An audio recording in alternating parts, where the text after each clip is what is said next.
사도행전 13장 13절에서 15절의 말씀. 바울과 및 동행하는 사람들이 바보에서 배 타고 밤빌리아에 있는 버가에 이르니 요한은 그들에게서 떠나 예루살렘으로 돌아가고 그들은 버가에서 더 나아가 비시디아 안디옥에 이르러 안식일에 회당에 들어가 앉으니라. 율법과 선지자의 글을 읽은 후에 회당장들이 사람을 보내어 물어 이르되 형제들아 만일 백성을 권할 말이 있거든 말할라 하니. 아멘.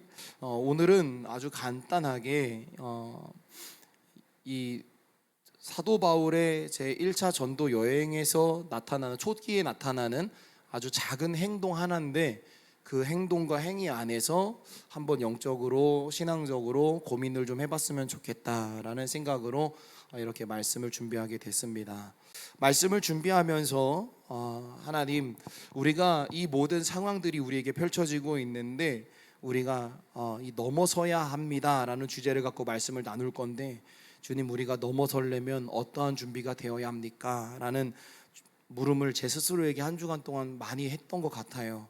여러분, 무언가를 넘어선다라는 것은 그냥 어느 정도 되면 넘어서는 게 아니라 넘어지기 직전, 쓰러지기 직전까지 가서 그걸 견뎌야 넘어서는 거예요. 극한의 상황까지 가보고 나서 거기서 한 단계 더 올라간 사람이 넘어섰다라고 표현을 하는 거예요. 우리의 신앙이 그 상황에 왔다라는 거예요. 우리의 시대가 그 상황에 왔다라는 거예요. 넘어섰냐? 가장 어려운 상황까지 가봐야지만 넘어섰는지 아닌지를 알 수가 있는 것처럼 우리는 많은 고민을 사도 바울의 상황을 통해 좀 봤으면 좋겠어요. 그들은 제1차 전도 여행의 첫 단추를 잘 끼워서 다음 행선지인 비시디아의 안디옥으로 이제 이동을 합니다. 여러분, 안디옥이 우리가 알고 있는 사도 바울이 처음으로 전도 여행을 출발할 때 교회가 안디옥이에요. 그죠?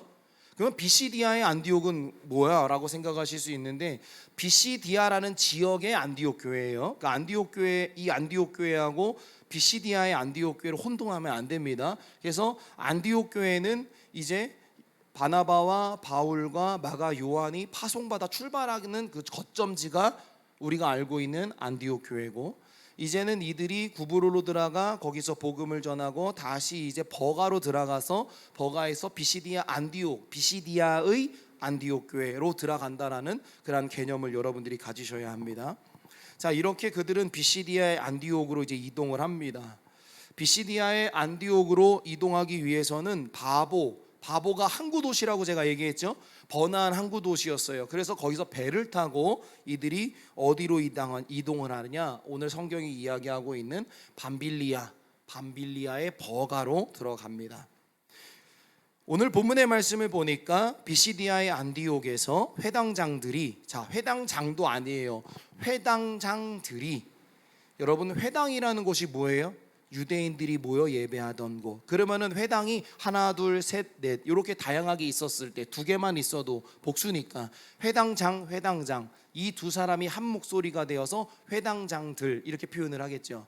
자, 그래서 회당이 다양하게 많았었어요. 그 회당을 담당하고 있었던 회당장들이 백성들에게 권할 말이 있다면 말하라라고 사도 바울에게 요청을 합니다.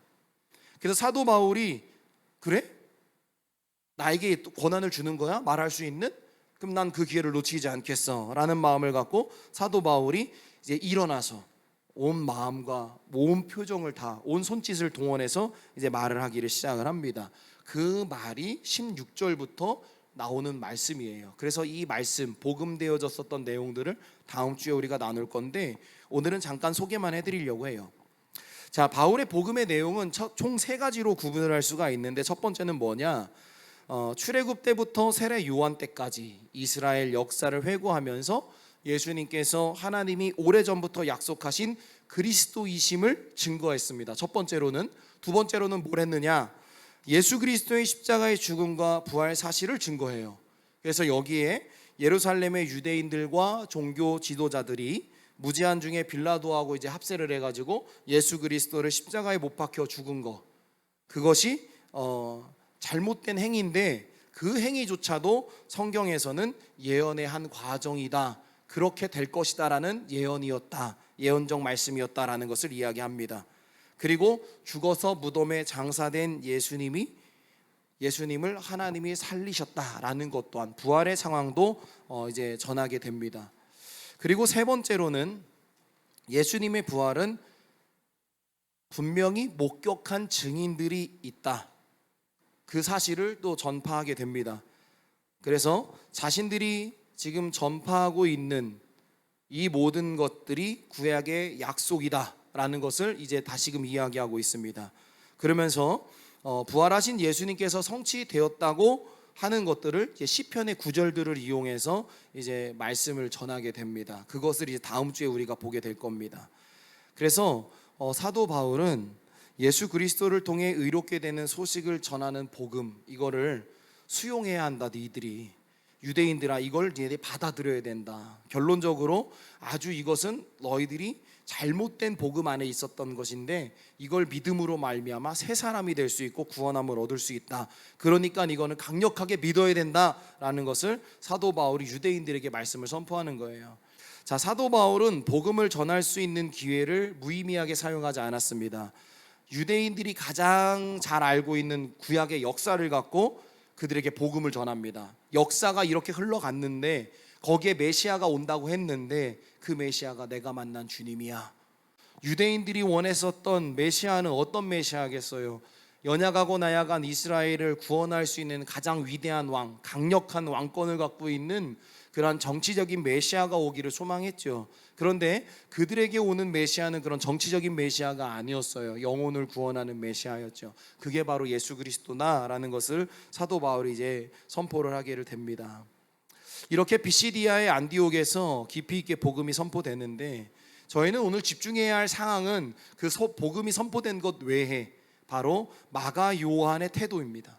13절을 볼게요. 버가에 이르니 요한은 그들에게서 떠나 예루살렘으로 돌아가고 그들은 버가에 더 나아가 비시디아 안디옥에 이르러 안식일에 회당에 들어가 앉으니라. 이렇게 말씀이 되어 있어요. 자, 이 요한은 그냥 요한이 아니라 세례 요한이 아니라 마가 요한이에요. 같이 안수받고 파송받은 3명 중에 1명이에요. 마가 요한은. 근데 이 마가 요한이 버가로 들어가는 과정 가운데 버가로 들어가지 않습니다. 배를 타고 예루살렘으로 복귀해요. 우리는 이 태도를 보려고 하는 거예요, 오늘. 사도행전 12장 12절에 우리는 말씀을 보면 마가 요한이라는 사람이 존재하고 있다라는 것을 성경을 통해서 알게 되거든요.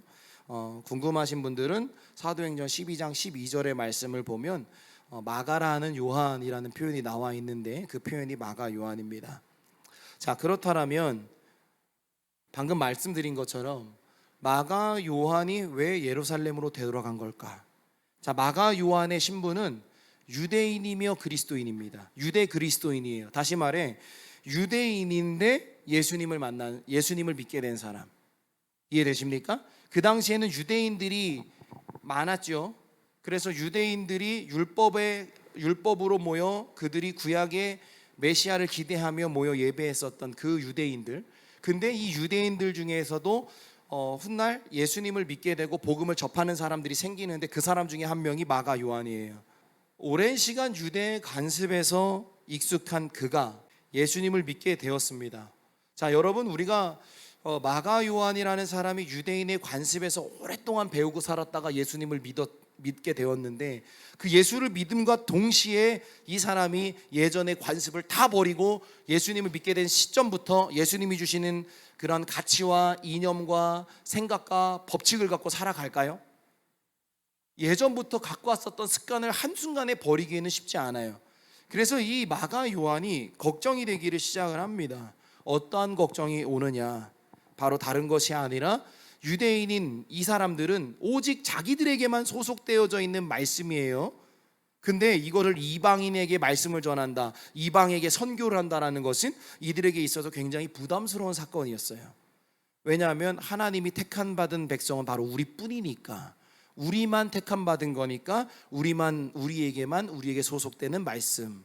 근데 이거를 사도 바울이 이방 세계에 들고 나아가 저들에게 복음을 전하겠다라고 이방 선교를 시작을 하니까 분명히 무언가 유대인에게 복음을 전하러 온 것 같아서 구브로에 들어가 살라미 회당에 유대인들에게 복음을 전할 때까지만 해도 부담이 없었어요. 그런데 거기서 이제 바보로 가서 바보에서 버가로 간다고 하니까 이방인들에게 복음을 전하네? 부담스러워. 그러니까 저는 예루살렘으로 돌아갈게요 하고 돌아간 거예요. 뭐가 저렇게 이게 큰 문제지? 라고 생각하실 수 있을 것 같아요. 그런데 저는 그 모습을 통해서 우리에게 이 모습이 너무나 지금 현 시대에 뻔하게 존재하고 있다라는 생각이 들었습니다. 여러분 무속신앙을 아시죠? 여러분 뭐 점 봐보신 분들도 있고 타로 점 봐보신 분들도 있을 것 같은데 젊은이들이 이렇게 친구들끼리랑 밥 먹고 심심하면 애들이 가끔 타로 점 보러 들어가더라고요. 제발 부탁하건대 엉뚱한 짓들 안 했으면 좋겠어요. 예수 믿는데도 불구하고 그런데 돈 내고 들어가서 앉아서 보고 있더라는 거예요. 우리 청년들은 그러한 짓거리라고 하고 싶은데 그러한 짓거리들을 안 했을 줄로는 믿습니다. 네. 할 이유가 없잖아요. 네. 왜 거기 가가지고 허튼 짓을 하고 있어? 주일날 주님 앞에 나와 조금 더 말씀 보고 기도하는 게 더 확실하게 나은 건데, 어쨌든 우리가 무속신앙 또 샤머니즘적인 미신을 조금 믿는 사람들은, 예전에 예수님을 만나기 전에 미신을 많이 믿었던 사람들은 예수님을 미신처럼 믿어요. 그래서 그 무속신앙과 때로는 그러한 여러 가지 샤머니즘적인 시각으로 예수님을 바라보는 사람들이 있어요. 분명히 어제까지만 해도 하나님이 주신 은혜가 넘쳤는데 그런 거 가는 거 아니에요.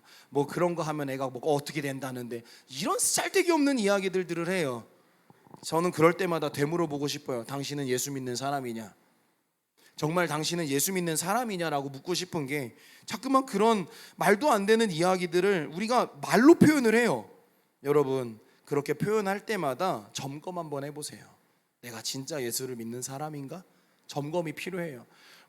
자꾸만 이렇잖아요. 결혼을 앞두고서는 어딜 가면 안 되고, 아이를 가진 때는 어디를 가면 안 되고.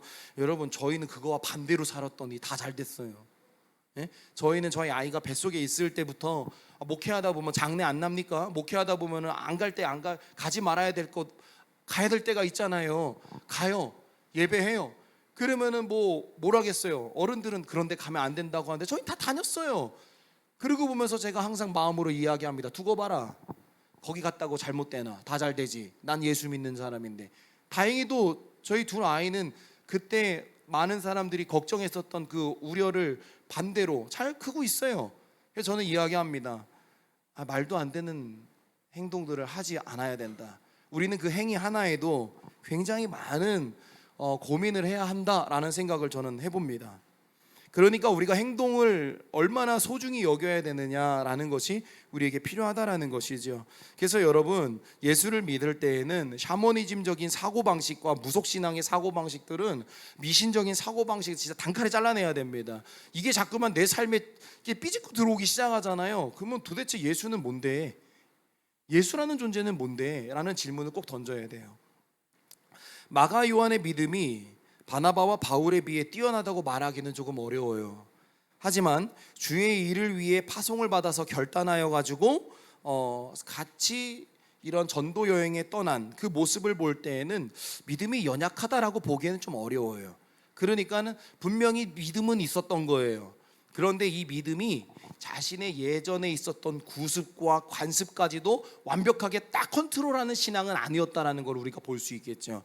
그러면서 저의 모습이 보이기 시작했고, 현재 지금 우리들의 모습이 보이기 시작했어요. 예수를 믿는다면 예전의 구습과 관습과 이념과 가치를 다스려야 되는 건데, 우리가 아직도 이걸 못 다스리고 계속해서 여기에 갇혀 있다면, 분명히 하나님의 일을 할 것 같아가도 여기에 또 발목이 잡히고, 하나님의 일을 가려고 하다 보니까 또 여기에 발목이 잡히는 과정이 우리에게 반복되고 있다면, 우리는 그 부분에 대해서 영적인 점검이 필요하다라는 겁니다. 바울과 바나바를 버리고 예루살렘으로 돌아간 이유 아주 간단합니다. 율법으로부터 자유로운 이방 선교가 마가 요한에게는 심각한 부담이었습니다. 여러분들에게는 이런 부담이 없습니까? 저는 여쭤보고 싶더라고요. 왜 의심이 생기고 왜 불안했을까? 마가 요한이 왜 의심이 생겼고 왜 불안했을까? 다시 뒤집어서 나는 예수를 믿으면서 의심을 하고 불안해하고 있는 부분은 없을까? 또 더 나아가서 예수님이 가장 위대하다고 하는데 그 위대함을 나는 왜 신뢰하지 못할까라는 것까지 생각이 발전되는 것을 제 스스로가 좀 이렇게 느꼈습니다. 그러면서 마가 요한의 불안 요소가 이방 선교에 대한 불신이라고 이야기했는데, 그렇다면 우리는 예수를 믿으면서 불안해하고 있는 요소가 혹여나 내 각자에게 하나씩 있다면 그 불안 요소를 한번 주님 앞에 딱 내려놨으면 좋겠어요. 주님, 저는 이것 때문에 지금 불안합니다라고. 사실적으로 저는 지금 예수님을 알고 만났다고 생각해서 예배하고 있는데 나는 당신이 지금 존재하고 있는 것 자체에 대한 의심을 품고 있습니다라는 고백을 주님께 드렸으면 좋겠어요. 어릴 때부터 아빠가 교회에 자꾸만 이렇게 데리고 와가지고 내가 교회는 왔는데 저는 사실상 주님이 지금 살아계신지에 대한 의심을 품고 있습니다. 저는 이게 불안합니다. 그러니 주님, 살아계신다면 내가 예수님을 믿고 있다라는 증거를 보여주시옵소서 라는 그러한 고백들을 했으면 좋겠어요. 이 자리에 많은 분들이 계시지만 여러분들이 정말 주님이 살아계심을 경험한 자가 있을 수도 있고, 아직도 나는 그걸 모르겠는데 라고 하고 있는 사람도 있어요. 다 예수님을 완벽하게 만났다라고 이야기는 할 수 없어요. 왜냐? 우리가 행하고 있는 과정과 삶과 선택과 과정들을 보니까 그래요. 예수를 믿는다고 하고 있는 우리가 하고 있는 모습들이 정반대의 모습이죠. 여러분, 예수님을 믿으면서 예전에 있었던 습관들이 다 버려지기는 어려워요. 이게 잘 안 버려져요. 사실상 버려지는 것들 중에 가장 끝까지 남아있는 거는 뭐냐면 나의 성품이에요. 이 성품은 잘 안 바뀌더라고요. 누가 그래요, 예수 믿으면 성품이 바뀐다. 저는 그렇게 얘기해요. 그 인간의 본성의 성품은 안 바뀌어요. 그런데 예수를 믿으면 뭐가 달라지느냐? 그 성품을 다스릴 수 있는 성령의 능력이 있다는 거예요. 그래서 다시 말하면 성령의 능력이 싹 빠져나가 버리면 옛 성품이 그냥 튀어나오는 거예요. 그래서 예수님과 거리가 멀어지니까 자꾸만 육의 것이 튀어나온다. 당연한 거예요. 그런데 예수를 믿으면 그의 성품이 바뀌었어. 예수 믿으면 성품이 바뀐 게 아니라 예수를 믿으면 성령이 그 성품을 잠깐 다스려 주시고 있는 과정이에요. 착각하면 안 돼요. 자꾸만 예수 믿으면 다 됐다라고 생각을 해요. 예수 믿으면 뭐 돈을 많이 벌 거야, 예수 믿으면 사람이 바뀔 거야. 바뀌었죠. 근데 바뀌는 거에 포인트가 뭐냐? 그 중심에 있는 인간의 본능이 바뀐 게 아니라 그걸 다스리는 능력이 생겼다라는 거예요. 예수님의 힘으로. 그러니 예수님의 힘이, 내가 주님을 향한 뜨거운 마음이 사그라들기 시작하면 뭐가 튀어나와요? 인간의 본성이 튀어나오는 거예요. 그래서 이기적이게 된 것이고, 나만 보게 되는 것이고, 그리고 흔히 정말로 정욕적으로 갈 수밖에 없는 것이고, 분명히 나로 인해 누군가는 피해를 보게 되는데도 그거에 대한 사고가 없는 거예요. 우리는 그렇게 살아가요. 무엇이 달라지고 있기 때문에, 무엇이 빠져나가고 있기 때문에. 여러분, 다른 게 아니에요. 안에 있는 나를 다스려지는 성령의 역사가 빠져나가고 있기 시작하니까 자꾸만 그런 말도 안 되는 행동들을 우리가 하는 거예요. 저라고 자유로워요? 아니에요. 저도 하나님이 주시는 은혜가 자꾸만 스물스물 빠져나가기 시작하면 저도 어느 순간부터 불평해하고 불만 갖고 짜증이 나고 할 맛이 없어요. 그런데 하나님이 들어오셔가지고 계속해서 그래도 계속해서 이 본능은 달라지고 있지 않는데 하나님이 주시는 말씀과 은혜와 도전이 생기면서 이것이 다스려지고 있는 것, 그래서 다시 하나님의 세계로 조금 가까이 가는 것. 여기서 내 스스로 아유 됐구나라고 또 내가 그냥 안주하고 있으면 또 어떻게 돼요? 이게 빠져나가요. 그러면 또 어떻게 돼요? 또 욕심이 나오고 불만이 나오고 비평이 나오고. 여러분, 우리 이거 지금 매번 반복하고 있지 않습니까? 정말로 20년 동안 30년 동안 수없이 우리는 이걸 반복하고 있지 않습니까? 우리는 이거를 인정해야 돼요. 나는 지금 오늘도 또 이렇게 가고 있구나. 어제는 분명 평안했는데 왜 오늘은 평안하지 않을까? 아주 간단해요. 어제 임했었던 성령의 은혜의 유효기간이 너무 짧았던 거예요. 그래서 오늘은 다시 이게 인간의 것이 더 앞서고 나오는 거예요. 우리는 또 엎드릴 때 뭘 해야 되겠어요? 하나님, 어제는 분명히 주님이 주시는 은혜로 인해서 평안했습니다. 불평도 없었습니다. 불만도 없었습니다. 불안도 없었습니다. 그런데 오늘 지나고 내일이 지나니 다시 이게 싹 틉니다. 뭐예요? 성령의 임재가, 성령의 다스리심이 또 흐지부지 되고 있는 거예요. 그럼 우린 또 요청해야 되는 거예요. 주님, 어제처럼 그제처럼 또 뜨거워지는 은혜가 우리에게 들어와야 하지 않습니까? 라고 주님께 간구해야 하는 거예요. 그래서 뭘 하라고? 매일매일 말씀을 곁에 두고 있어야 되는 삶이 우리에게 필요하다는 거예요. 여러분, 제가 뭐 자랑하려고 하는 게 아니라 제 거를 좀 봐달라고 하는 게 아니라 제가 화요일부터 금요일까지 큐티를 올리는 거는 다른 게 아니에요. 한 번이라도 좀 고민을 하라고. 제가 큐티에 항상 듣는 얘기가 뭐예요? 오늘도 이와 같은 주제를 고민해 보십시오.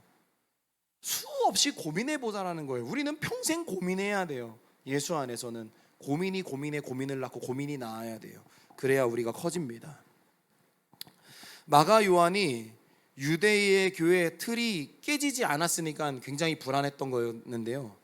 여러분들과 제가 나의 틀을 딱 깨버리면 불안해서 자유로워집니다. 마가 요한은 유대교회의 틀이 안 깨졌기 때문에 불안했어요. 근데 여러분들과 저는요, 오늘 이랬으면 좋겠어요. 나의 틀을 깼으면 좋겠어요. 여러분들이 가지고 계신 그 사고의 틀을 깼으면 좋겠어요. 여러분, 우리가 예를 들어서요, 1시간 거리를 가요. 1시간 거리를 가는 거예요. 그런데 그 1시간 거리를 가다 보면 가다가 여러 가지의 문제 요소들이 생겨가지고 1시간이면 갈 수 있는 거리가 1시간에 안 떨어져요. 1시간 반이 걸리기도 하고 1시간 10분이 걸리기도 해요. 근데 우리가 만나야 되는 이 시간이 중요하다고 한다면 어떤 것이 먼저예요? 여러분, 딱 맞춰 움직이는 게 아니라 여유를 두고 가는 거예요. 여유를 두고 오는 거예요. 그러면 뭐가 불안하지 않아요? 마음이 안 불안해요. 여유를 갖고 내가 가야 된다라면 여유를 갖고 준비해야 하는 거예요. 근데 여유가 없잖아요, 여러분. 여유가 없으면 와서도 불안해요. 예수를 믿을 때 여유로워지려면 어떻게 해야 돼요? 나라는 틀이 깨지면 여유로워요. 나라는 틀이 깨지면 여유로워요.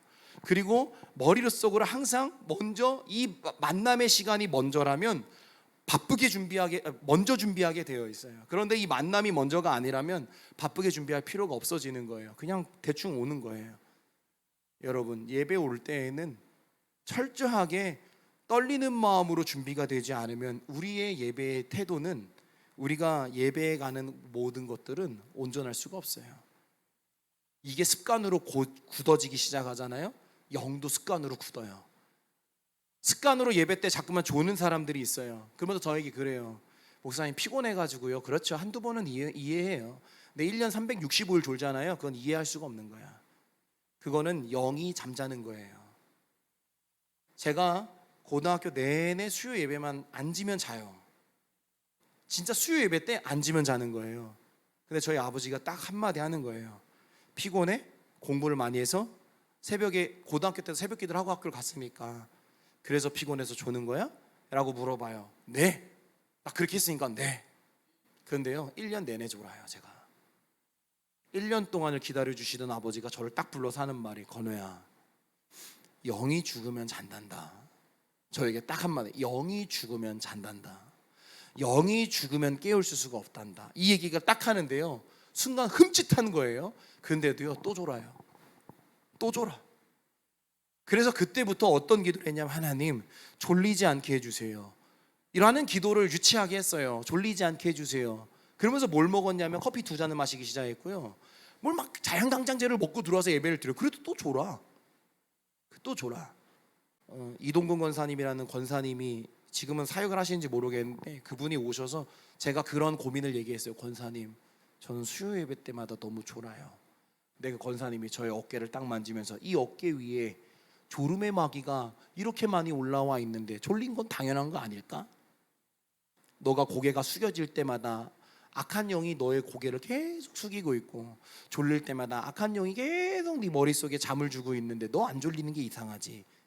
그러면서 졸릴 때마다 악한 영이 네 머리 위에서 너의 머리를 계속 눌러주고 있다는 것을 명심해라 라는 얘기에 그때부터 못 졸겠더라고.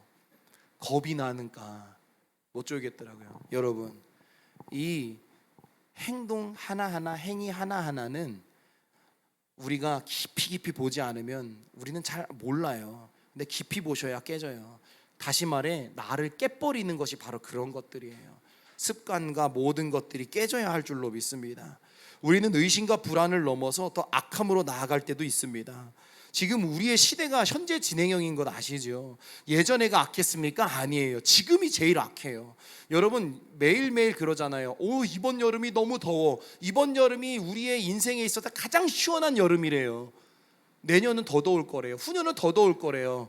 예? 지금 우리가 아우 더워 하고 있는 이 여름이 인생 일대 마지막 가장 시원한 여름이래. 온난화 때문에 계속 더워질 거라는 얘기예요. 바뀌지 않는 사실이라는 거죠. 여러분 마찬가지예요. 여러분들과 저와 나아가고 있는 악함의 시대 안 바뀌어요. 더 악해지지요. 근데 이 악함의 시대 속에서 우리가 살아갈 수 있는 방법은, 불안의 요소를 깰 수 있는 방법은 뭐예요? 다른 게 아니에요. 나라는 존재를 박살내버리는 것밖에 없어요. 우리라는 걸 한번 생각을 해보세요. 나라는 존재를 뭘 깨시? 여러분 나라는 존재를 깰 게 뭐가 없다고 생각하시잖아요. 근데 집에 가서 말씀 보면서 묵상하면서 내 것 중에 깰 게 뭐가 있을까라고 한번 말씀을 봐보세요. 그 기도를 해보세요. 묵상을 해보세요. 깰 거 너무 많죠. 나의 말, 습관, 과정, 행동, 태도, 이것만 해도 깰 게 참 많죠. 하루하루의 삶 속에 하나님 말씀으로 나라는 존재를 깨야 할 게 무엇이 있는가 묻고 물으세요.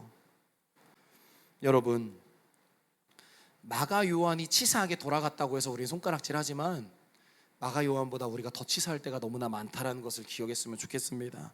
마지막으로 우리는 넘어서야 할 것이 너무나 많은데 신앙을 가지고 있으면서 생기는 불안과 불신과 쉽사리 깨달아지지 못하는 나의 습관과 습성, 도덕적 기준과 양심, 여러분 넘어서야 할 게 상당히 많다라는 것 기억하셨으면 좋겠습니다. 여러분 우리의 행위 하나씩 꼭 되돌아봅시다. 그리고 우리의 이기적이고 비상식적인 행위 꼭 되돌아봐야 할 것 같습니다.